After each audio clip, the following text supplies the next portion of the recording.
코로나19 전답수다. 코로나19 전답수다. 여러분들은 빛나는 보석 하면 어떤 보석이 생각나십니까? 아마 다이아몬드가 생각이 나지 않겠나?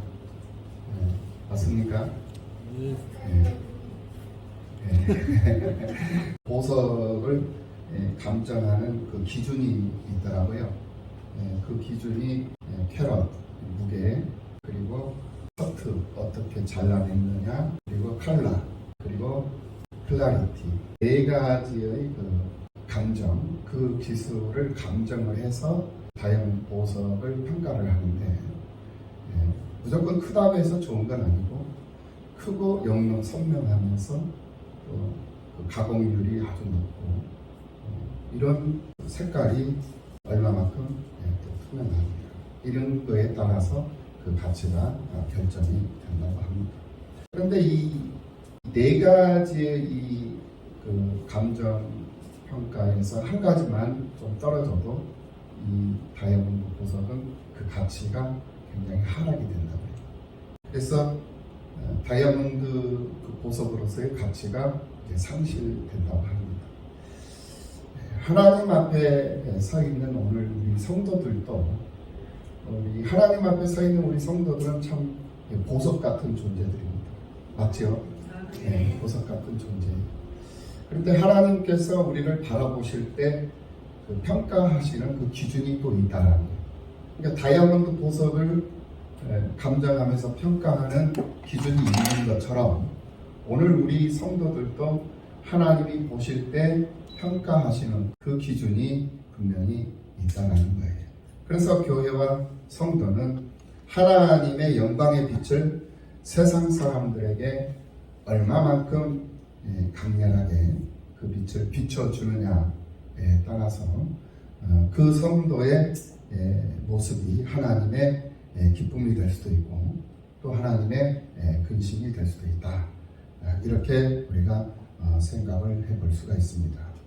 그래서 보석의 가치를 상실한 다이아몬드가 휴지통에 버려지듯이 우리 성도들의 가치가 또 이렇게 하나님 앞에서 가치가 상실해버리고 잃어버린다면 그 성도들의 그 가치도 결국은 보잘것없는 그런 휴지통으로 들어가 버리는 그런 상황이 될 것이다 라는 생각을 오늘 이 사무엘상 4장을 통해서 우리가 확인을 해볼 수가 있었습니다.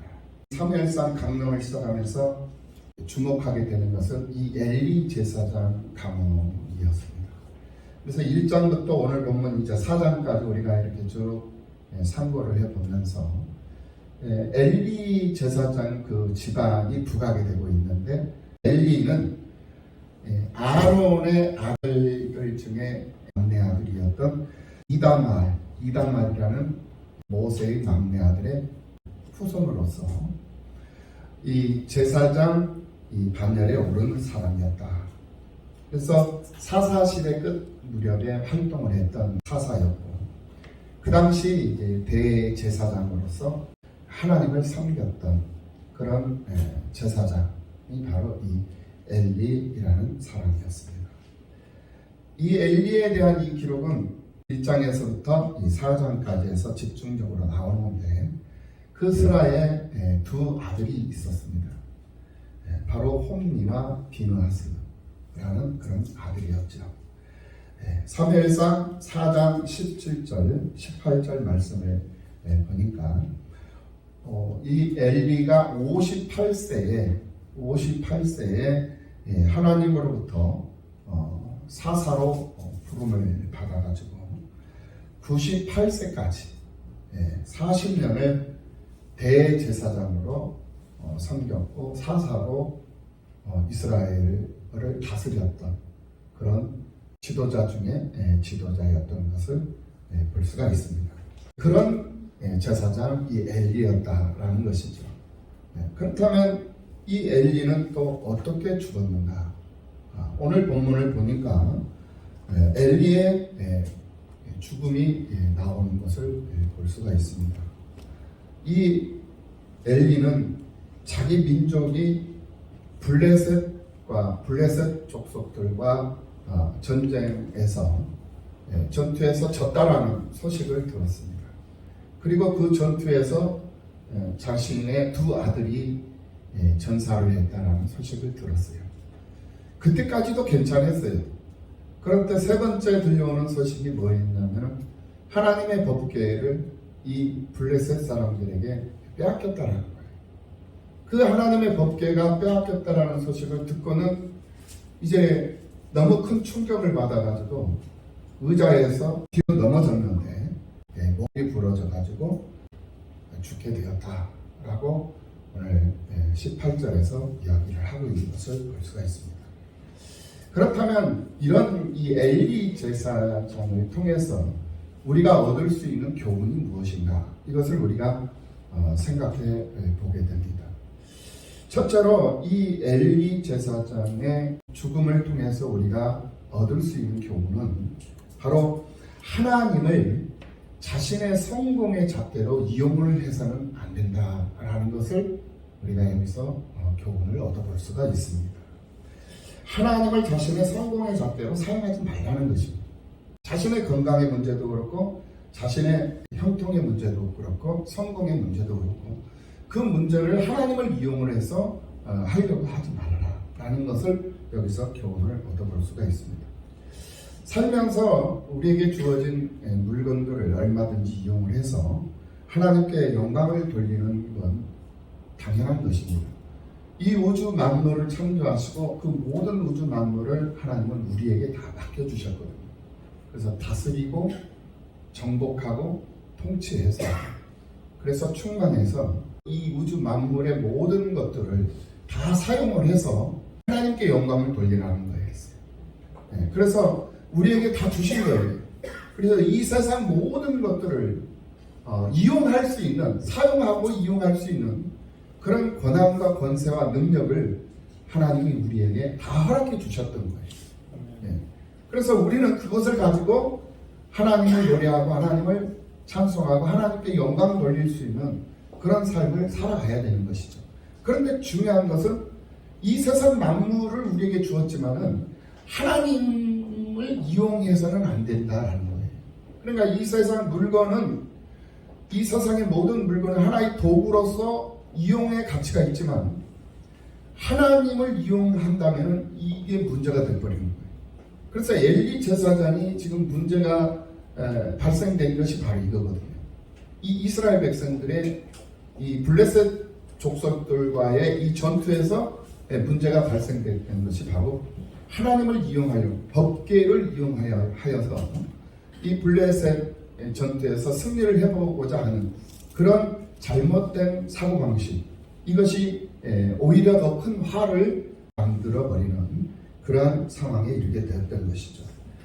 다윗이나 이 요셉이 왜 축복을 받았는가, 이것을 우리가 생각해 보지 않을 수가 없습니다.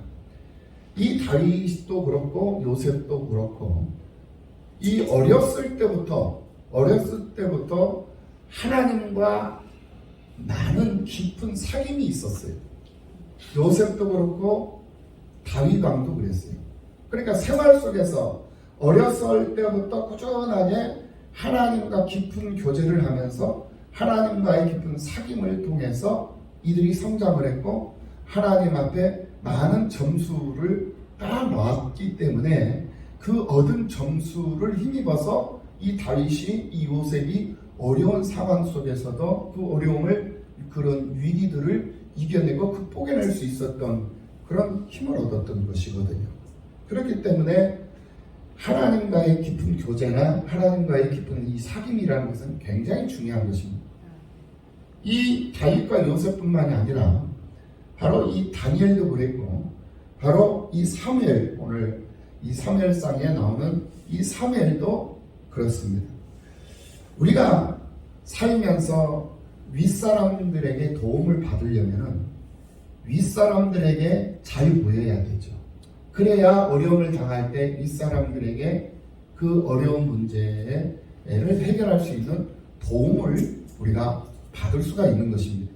근데 그 윗사람과의 관계가 올바르지 못하면 아무리 어려운 상황 가운데 우리가 놓여있다 할지라도 결코 그 윗사람의 도움을 우리는 받을 수가 없습니다.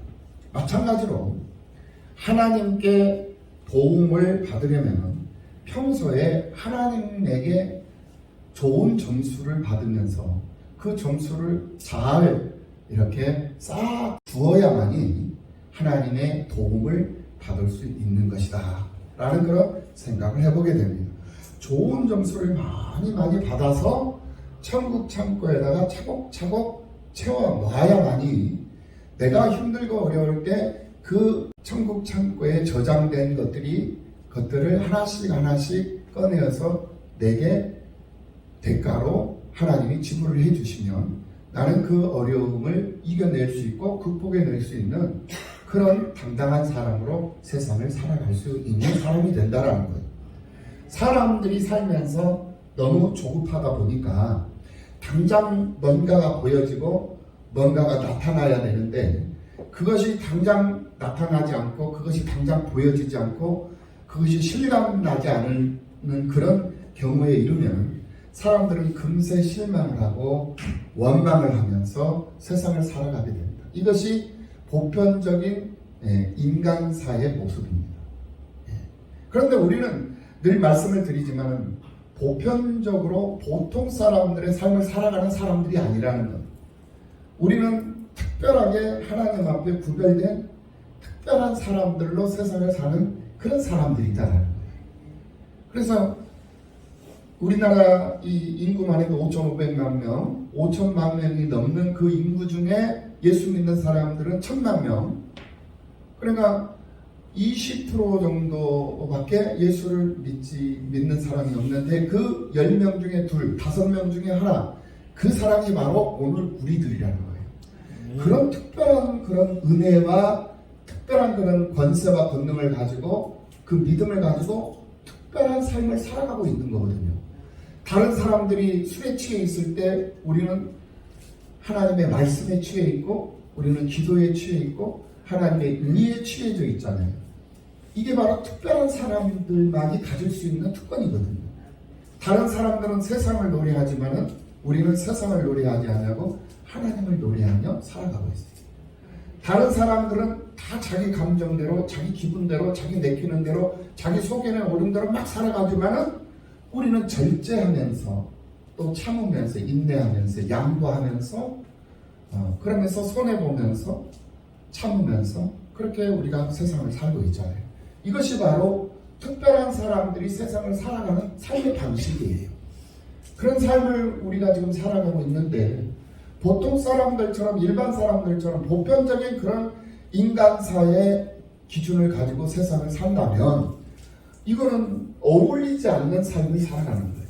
하나님이 우리에게 주신 특권과 세상 보편적인 삶을 살아가는 사람들과는 분명히 구별되고 분명히 차원이 다른 그런 모습으로 우리는 세상을 살아야 할 의무가 있고 그런 특권을 가지고 있는 사람들이라는 거예요. 그래서 우리가 교회 생활을 해도 주일 성수를 하고 또 시대일주 생활을 하고 감사 생활을 하고 또 헌신하고 봉사하면서 선한 일에 참여하고 전도하고 구제하고 봉사하고 선교하는 일에 우리가 참여하고 쓰임을 받는 그러한 모습들도 우리는 일관성 있는 모습이고 목적이 분명하기 때문에 아무리 힘들고 어려워도 그것을 탓하지 아니하고 그것을 감당하고 감수해 나가는 거거든요. 그것이 바로 믿음의 사람들의 특별한 삶을 살아가는 참다운 모습인 줄로 믿습니다. 하나님은 그것을 우리에게 요구하시고 그것을 원하고 계시는 거예요. 그런데 우리는 그거를 망가져 버릴 때가 많아요. 그걸 놓쳐버릴 때도 많고 잊어버릴 때가 많다라는 거예요. 그리고는 그걸 놓쳐버리고 잊어버리니까 그냥 나의 모습, 나의 옛 모습을 가지고 나의 옛 성격, 옛 그런 스타일을 가지고 그냥 살아가 버리는 거예요. 그러니까 괴리가 생겨버리는 거거든요.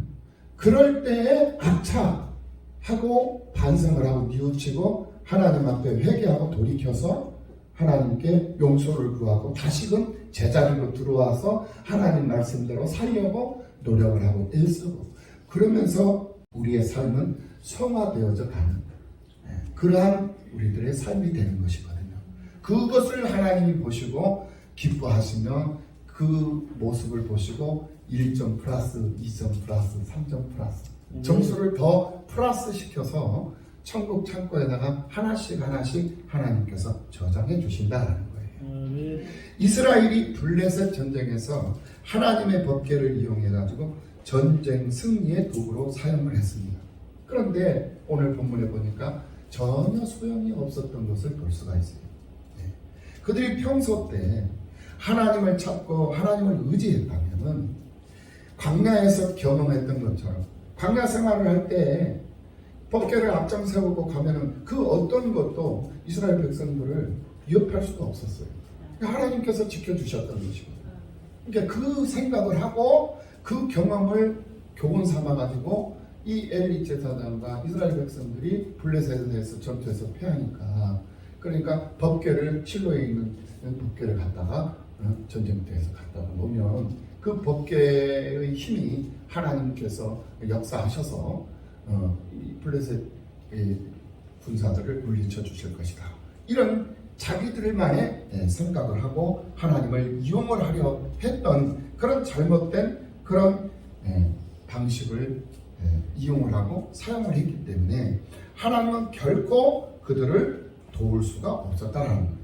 그들이 평소 때 하나님과의 이 관계가 원활한 관계, 사귐이 있는 관계, 하나님과 깊은 교제가 있는 그런 관계였다면 하나님께서 얼마든지 어려운 상황 가운데서 그들을 보호해 주셨을 것이고 구출해 주셨을 것이고 도와주셨을 것이다 라는 거예요.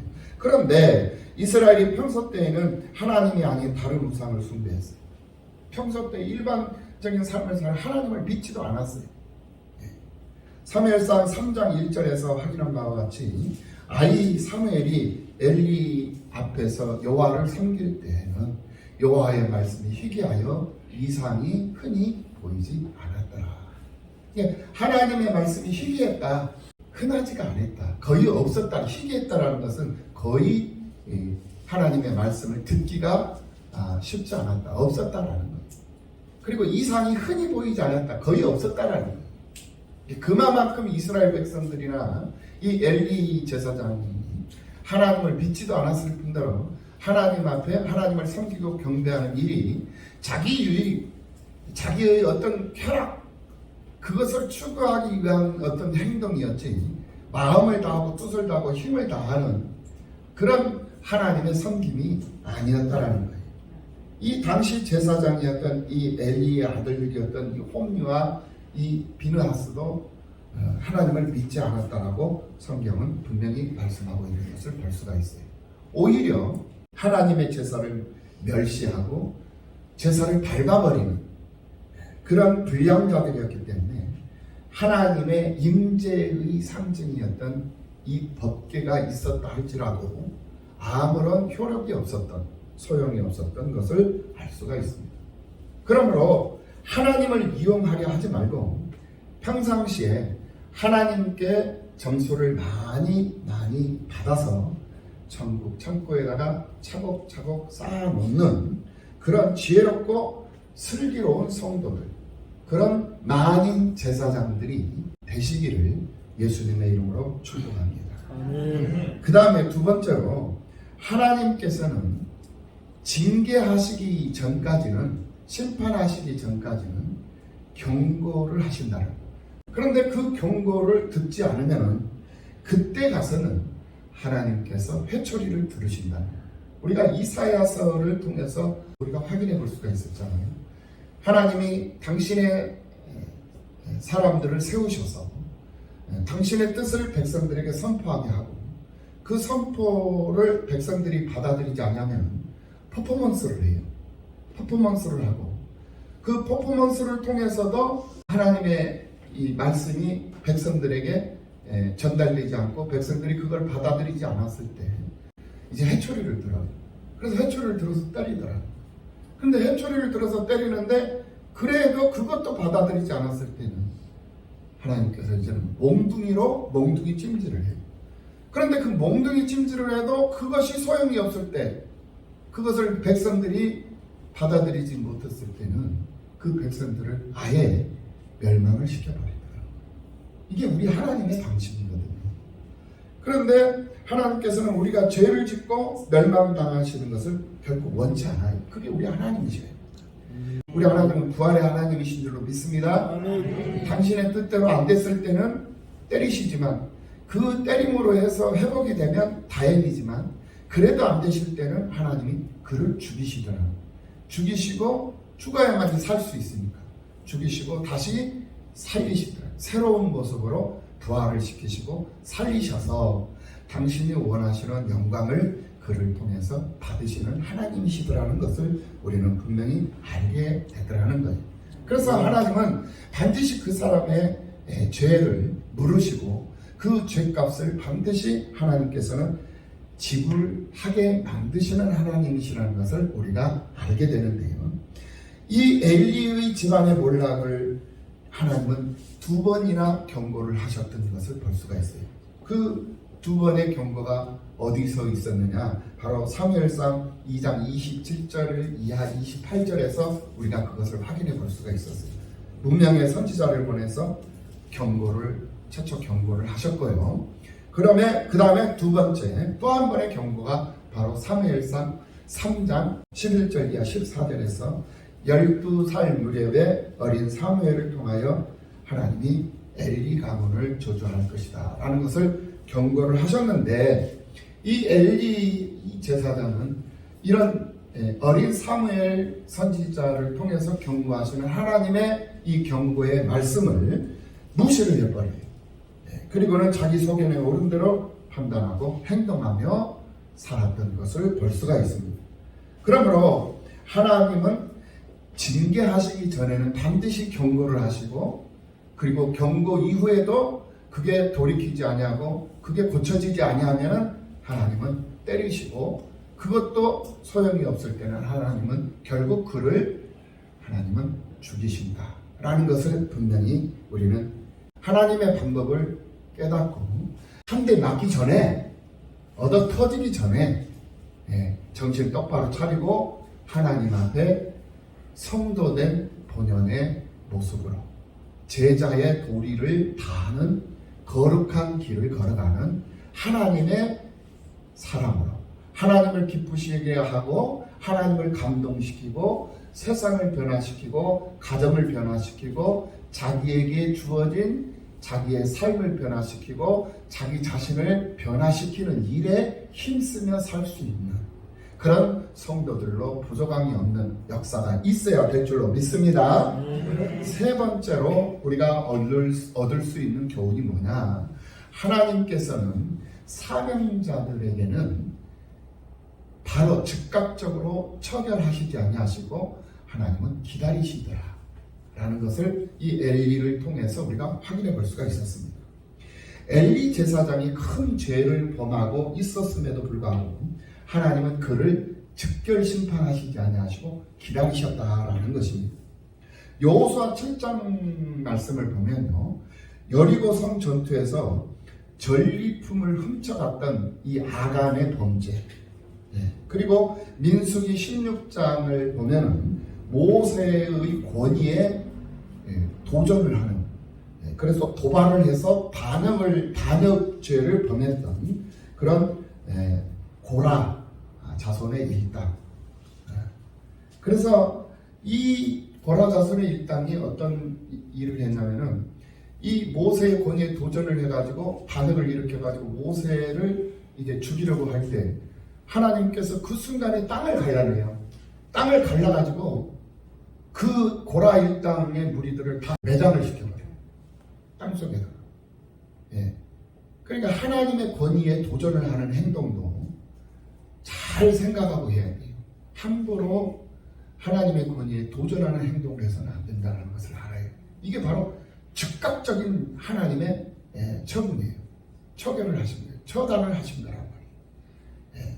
그래서 우리는 이 아간의 범죄나 또 이 고라 자손의 이 일당들의 이 범죄를 보면 또 그것뿐만이 아니라 이 초대교회 때 아나니와 삽비라, 베드로 앞에서 자기의 모든 소유를 다 팔아가지고 내놓는데 일부를 떼어놓고 내놨잖아요. 그리고는 그냥 있는 그대로 그냥 내가 이걸 다 팔아서 땅을 팔아서 하나님 앞에 드리는데 조금 쓸 것이 있어서 조금 남겨놓고 드립니다 라고 하면 상관이 없어요. 근데 거짓말을 하는 거예요. 재단 앞에서 거짓말을 한다 이거예요. 그러니 그 거짓말을 하니까 베드로가 그걸 모를 리가 없죠. 다 알죠.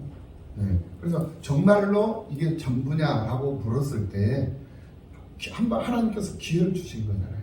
그랬으면 잘못했습니다 하고 고백을 해버리면 되는데 그냥 끝까지 한 번 오리발은 끝까지 오리발이야. 끝까지 예 전부입니다 라고 하니까 그 자리에서 그냥 죽어버리는 거예요. 하나님 그거 내버려 두지 않아요. 그 자리에서 즉사를 해버려요. 초대교회에서 성령 충만하지 않은 사람들은 한 사람도 없어요. 모두가 다 성령 충만한 사람들이었거든요. 그런데 그 틈을 타는 거야 마귀가. 틈을 타서 물었을 때 그렇습니다. 그래서 하나님 앞에 우리는 늘 정직해야 돼요. 그렇습니다. 인정하고 잘못된 것은 잘못된 것이고 부족한 것은 부족한 것이고 내가 좀 뛰어났으면 뛰어난 것이고 붙였으면 붙인 것이고 이렇게 분명하면 되는데 하나님 앞에 자기의 그 허물을 감추기 위해서 자기의 부족함을 덮기 위해서 자기 스스로 거짓된 그런 고백을 하니까 하나님께서 그거를 용납하시지 않았던 것입니다. 그래서 이 사람들의 경우를 보니까 바로 즉결적인 그런 처단, 즉결 처분을 받게 되었다라는 것입니다. 그런데 이 엘리 제사장의 이 가문, 집안의 경우는 하나님이 즉결 심판을 하시지 않았어요. 자식들이 이 성전에서 일하는 여인들하고 가늠을 하고 또 하나님보다 자식을 더 사랑하고 성전에서 잘못된 그런 행동을 하면 이 부모의 입장에서 자식을 훈계하고 교육하는 건 당연한 거예요. 제사장 가문이니까 얼마나 올바르고 얼마나 하나님 앞에 가까이 서 있는 사람들입니까? 그런데 그런 부족한 부분들이 보였음에도 불구하고 이 엘리 제사장은 하나님 앞에 자식들을 더 감쌌다라는 거예요.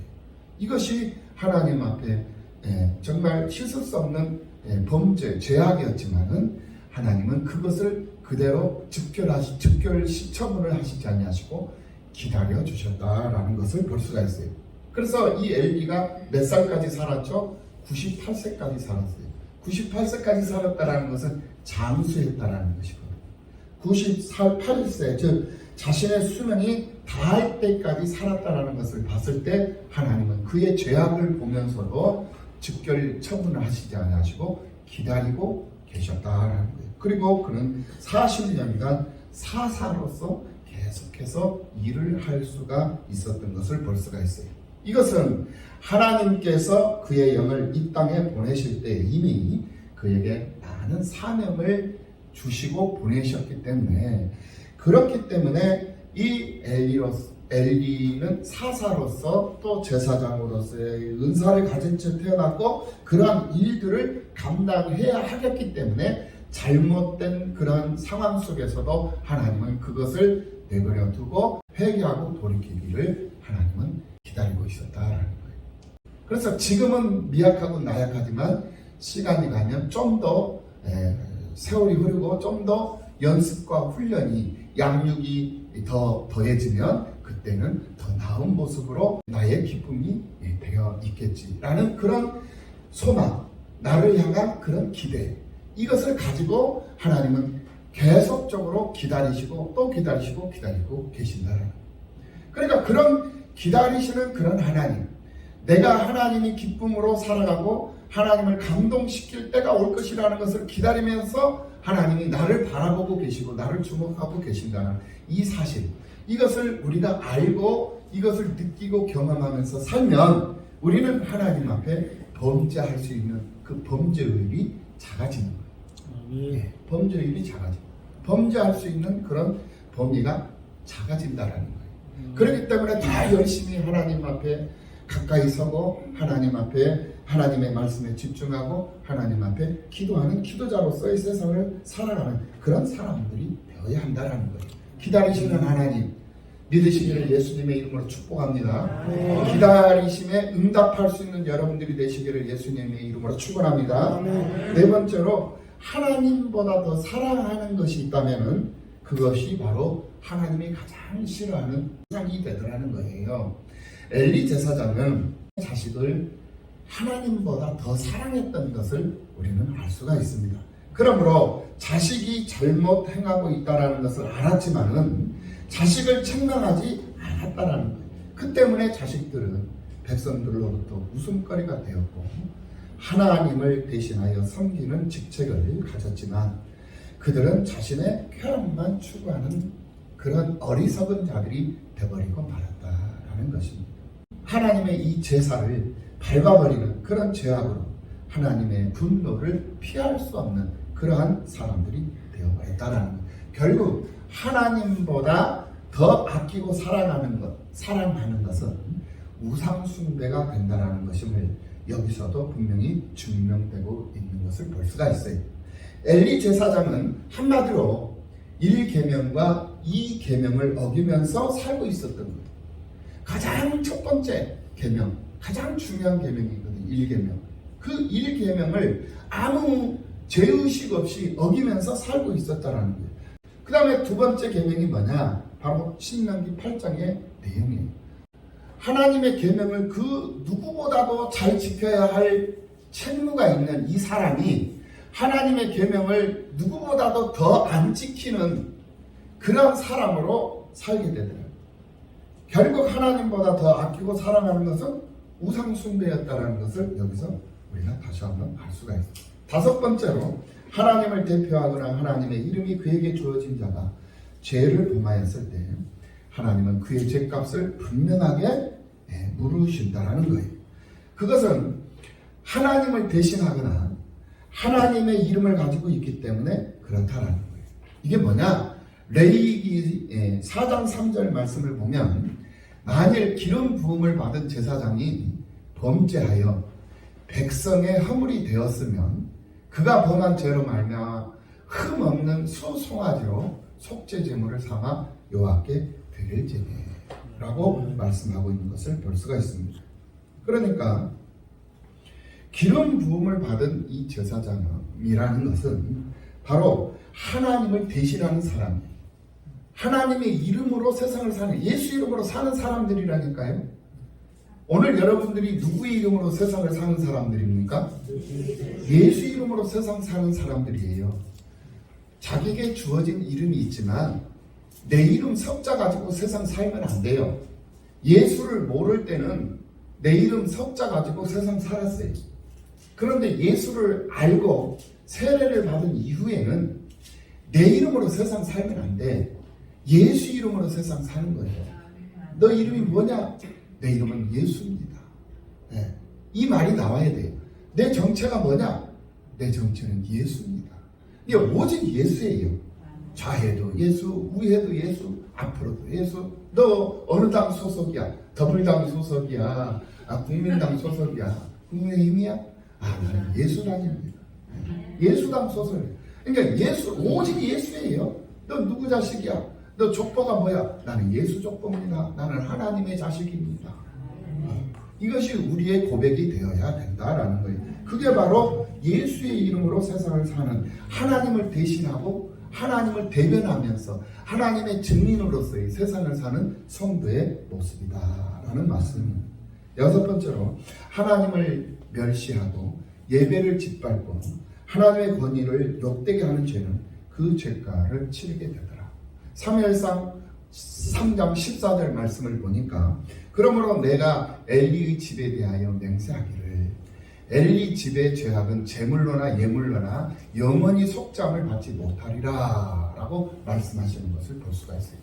제물로도 속죄함을 받을 수 없고 예물로도 속죄함을 받을 수 없어.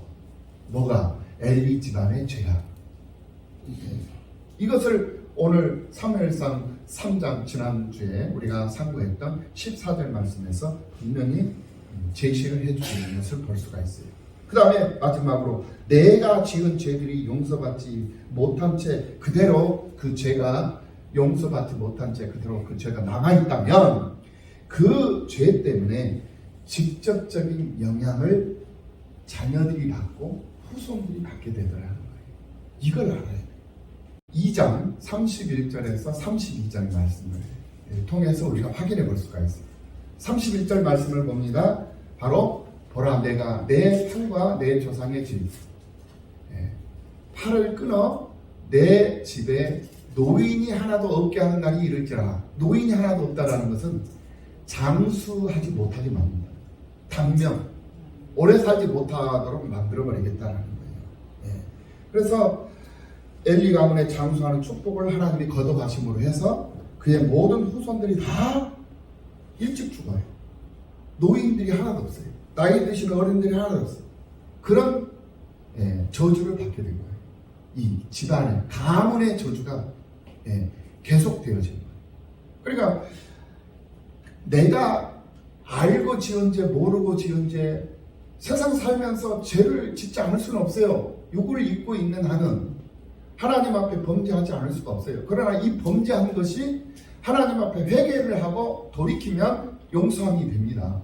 예수 이름으로. 그런데 용서함을 받지 못하고 회개하지 못하고 그 죄가 그대로 남아있어 버리면 그 남아있는 그 죄가 자녀들에게 종속이 되어버립니다. 요즘에 그 법도 그러잖아요.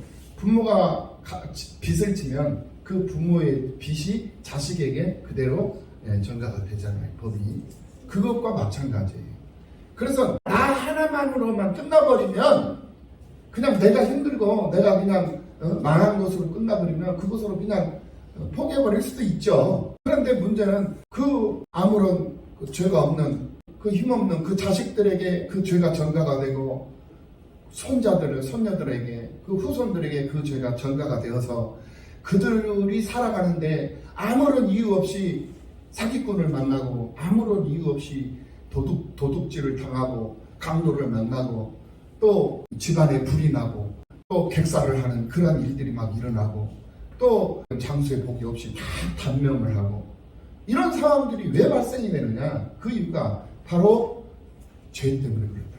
나 한 사람의 죄가 전가되기 때문에 그렇다라는 거예요. 그리고 그뿐만이 아니에요. 사무엘상 2장 36절 말씀에서 그 후손들에게까지 그 죄값을 치르는데 어떤 죄가 그들에게 임하느냐. 집안에 은 한 조각이 없어서 돈 한 푼이 없어서 동전 한 푼이 없어가지고 구걸을 한다라는 거예요. 그리고 떡 한 덩어리가 없어서 동냥을 하는 그런 거지 신세가 되는 저주가 그 집안에 임하게 된다. 그런데 이 말씀대로 그대로 이 저주가 이 엘리 가문 후손들에게 그대로 임했던 것을 이제 성경을 통해서 우리가 확인해 볼 수가 있어요. 오늘 우리는 이 제사장 엘리 가문의 몰락을 보면서 사무엘상 1장에서부터 4장에 이르기까지 하나님 우리에게 말씀하시는 이 말씀을 통해서 이 엘리 가문의 이 몰락, 이 엘리 가문의 이 몰락을 보면서 나 자신은 내 집안은 내 가문은 흥할 것이냐 아니면은 몰락할 것이냐 이것을 생각해 보지 않을 수가 없다. 흥왕이냐 몰락이냐 둘 중에 하나는 분명히 나를 통해서 분명히 갈라질 텐데 나부터 시작해서 내 가정 내 집안 흥왕을 시킬 것이냐 몰락을 시킬 것이냐 나한테 달려있다. 내가 하나님 앞에서 어떤 모습으로 어떤 믿음의 모습으로 어떤 결단을 하면서 어떤 신앙생활을 통해서 교회 생활을 통해서 하나님 앞에 인정받고 점수를 많이 따면서 하나님과 깊은 사귐을 가지고 교제하면서 삶을 살아가느냐 아니면은 급할 때 대충 살다가 급할 때 하나님 이용해가지고 뭔가를 이루려고 하는 그런 빗나간 그런 신앙 양심을 가지고 믿음 생활을 하느냐 이 차이에 따라서 하나님이 내 삶 속에 들어오셔서 일하시느냐 일하시지 아니하시느냐 이 차이가 난다. 나한테 달려있다. 어떤 일이 있어도 우리는 흥황하는 그러한 사람들이 되어야 할 것이고 그런 집안을 일으키고 그런 가문을 일으키는 그런 멋진 성도들이 되어야 할 줄로 믿습니다. 그 길이 어떤 길이냐 바로 예수님과 교통하고 예수 잘 믿는 거예요. 예수 잘 믿고 예수 안에서 예수님과 교제하고 예수님과 깊은 사귐을 가지면서 예수님 말씀에 귀 기울이고 예수님 말씀 사모하면서 예수님 말씀 집중하면서 세상을 살아가는 그 삶의 방식, 그 생활 태도, 그 믿음의 방식, 믿음 생활의 그런 자세, 이런 것들이 나를 흥황하게 만들고 나를 형통하게 만들고 나뿐만이 아니라 내 집안과 내 가문, 내 가정을 흥황하게 만드는 그런 결과를 이루어낸다라는 거예요. 언제나 예수 이름 높이고 예수 이름 앞세우면서 사는 그런 멋진 성도들의 삶이 되시기를 예수님의 이름으로 축원합니다. 기도하시겠습니다.